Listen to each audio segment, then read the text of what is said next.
اعوذ باللہ من الشیطان الرجیم بسم اللہ الرحمن الرحیم السلام علیکم رحمۃ اللہ وبرکاتہ۔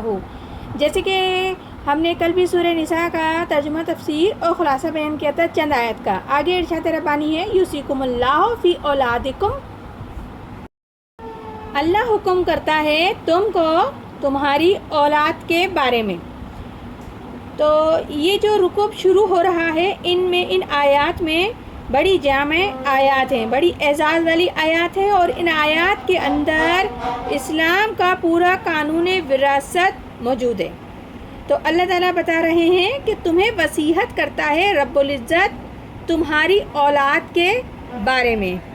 للذکر مثل حظ الانثیین، مرد کے لیے ایک مثال دو عورتوں کے حصہ ہے، یعنی لڑکے کے حصہ ہے وراثت میں، ماں باپ کی چھوڑی ہوئی وراثت میں لڑکے کا حصہ دو لڑکیوں کے حصے کے برابر ہوگا، یعنی کہ دو لڑکیوں کا جو حصہ بنے گا وہ ایک لڑکی کا بنے گا، اور جو لڑکی کا حصہ بنے گا وہ لڑکے کے حصے سے آدھا حصہ بنے گا۔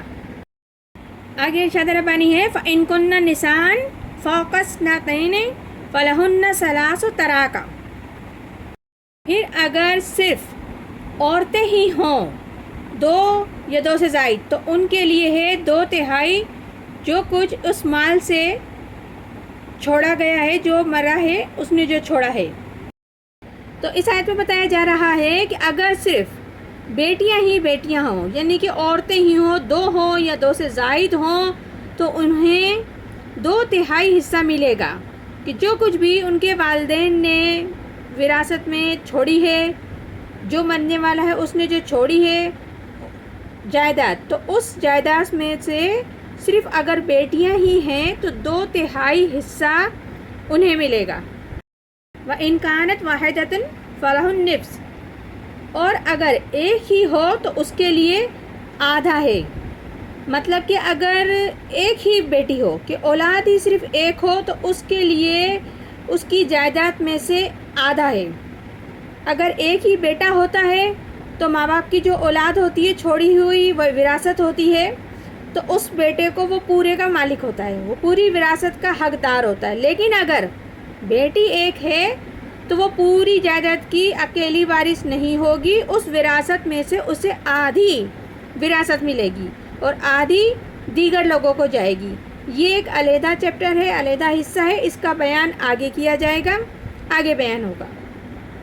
لَأَبَوَيْهِ لِكُلِّ وَاحِدٍ مِّنْهُمَا السُّدُسُ مِمَّا تَرَكَ إِن كَانَ لَهُ وَلَدٌ، مرنے والے کے والدین دونوں کے لیے ہر ایک کے لیے حصہ ہے چھٹا حصہ اس مال میں سے جو کہ چھوڑ گیا مرنے والا، اگر میت مرنے والا جو ہے اس کی اولاد ہے۔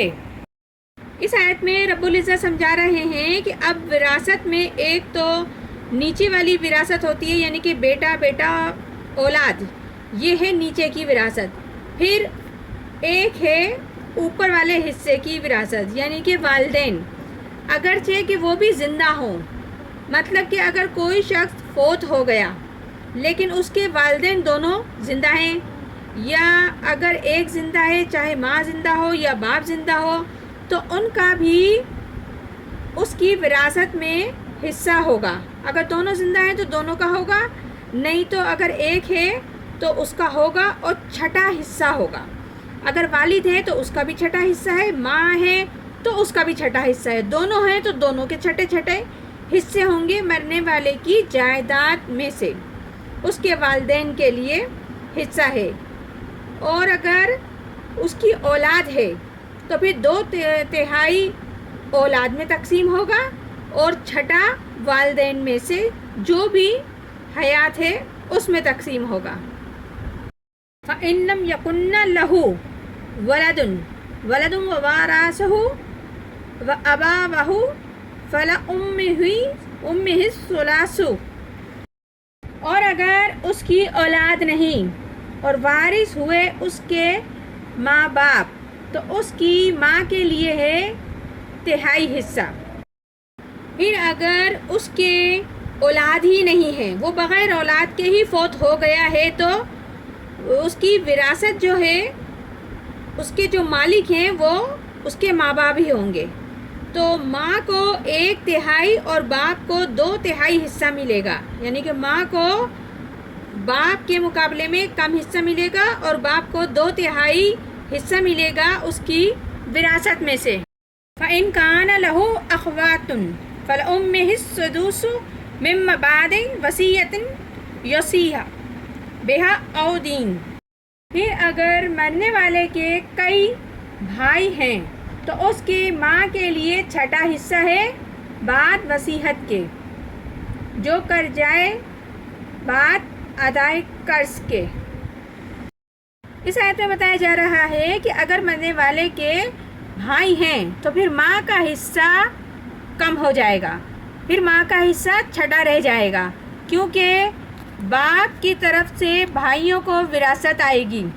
اور وراثت کی تقسیم سے پہلے 2 کام کر لینا ضروری ہے کہ اگر وصیت میں جو وصیت ہے ان کی جو وراثت ہے اس میں کوئی وصیت کی گئی ہو، مرنے والے نے کوئی اگر وصیت کر دی گئی ہے کسی بھی حوالے سے، تو پہلے اس کو پورا کیا جائے. دوسرا، جو فوت ہوا ہے اس کے اوپر اگر کوئی قرض ہے تو پہلے وہ قرض ادا کیا جائے، پھر بعد میں وصیت کی تقسیم ہوگی. آگے ارشاد ربانی ہے اباؤکم و ابناءکم لتدرون ایہم اقرب لکم نفعا. تمہارے باپ تمہارے بیٹے تم کو معلوم نہیں کون ان میں سے زیادہ قریب ہے تم کو نفع پہنچانے میں. اس آیت میں رب العزت بتا رہے ہیں کہ تمہارے باپ یا تمہارے بیٹوں میں سے تم نہیں جانتے ان میں سے تمہارے زیادہ قریب کون ہے تمہارے فائدے کے غرض سے، نفع کے غرض سے، اسی اعتبار سے جو تم کو کسی بھی اعتبار سے نفع پہنچا سکے. یہ تم نہیں جانتے کہ باپ ہے کہ بیٹا ہے. فریضۃ من اللہ ہے، یہ حکم مقرر کیا ہوا ہے اللہ کی جانب سے. یعنی کہ یہاں اللہ تعالیٰ حکم دے رہے ہیں، خاص تنبیہ کر رہے ہیں کہ یہ تم اپنی عقلوں کو چھوڑ دو. یہ حکم اللہ کی طرف سے عائد ہے، فرض کیا گیا ہے اور کر رہا ہے رب العزت. یعنی کہ آپ اپنی عقل و سوچ سے وراثت کی قطعی تقسیم نہیں کر سکتے. آپ کو ٹھیک اسی طریقے سے تقسیم کرنی ہے جیسے اللہ تعالیٰ کے احکامات ہیں، اور مزید احکامات آ رہے ہیں، ٹھیک اسی طریقے سے آپ نے تقسیم کرنی ہے، اپنی سوچ اور اپنے خیال کے اعتبار سے نہیں. یا حکم میں ذرہ برابر بھی تم ادھر ادھر نہیں کر سکتے، درگزر نہیں کر سکتے ہو کسی بھی حکم کو رب العزت کے. ٹھیک حکم کے مطابق وراثت کی تقسیم ہونی ہے. ان اللہ کان علیم حکیم، بے شک اللہ تعالیٰ خبردار ہے، حکمت والا ہے. تو اللہ تعالیٰ کیا واضح کر رہے ہیں؟ یقیناً تم جان لو اللہ تعالیٰ علیم ہے، خبردار ہے، ہر چیز کا اسے علم ہے اور وہ ہر چیز سے باخبر ہے اور نہایت حکمت والا ہے. کیونکہ اس کا کوئی بھی حکم علم اور حکمت سے خالی نہیں ہے. ہر حکم میں علم ہے، حکمت ہے اور انسانی کے فائدے کے لیے ہے اور اسی کے نفع کے لیے ہے. اور انسان کے کبھی بھی اللہ کا حکم انسان کے نقصان کے لیے نہیں ہو سکتا، بلکہ اسے راہ ہدایت کے لیے ہوتا ہے اور اسے بہت ساری پریشانیوں سے بچانے کے لیے، عذاب سے بچانے کے لیے اور درد و تکلیف سے بچانے کے لیے یہ اللہ تعالیٰ کے حکم ہوتے ہیں، احکام ہوتے ہیں. اگر ان پہ عمل کیا جائے تو وقت انسان کو خود بتا دیتا ہے کہ واقعی یہ میرے حق میں بہتر تھا. یہ سورہ نساء ہے جس کی ہم نے ایک آیت کا ترجمہ، تفسیر اور خلاصہ بیان کیا. انشاءاللہ تعالیٰ مزید بھی آگے کرتے رہیں گے. پروردگار عالم ہم سب کو قرآن پاک صحیح طریقے سے پڑھنے، سمجھنے اور عمل کرنے کی توفیق عطا فرمائے. آمین ثم آمین. جزاک اللہ.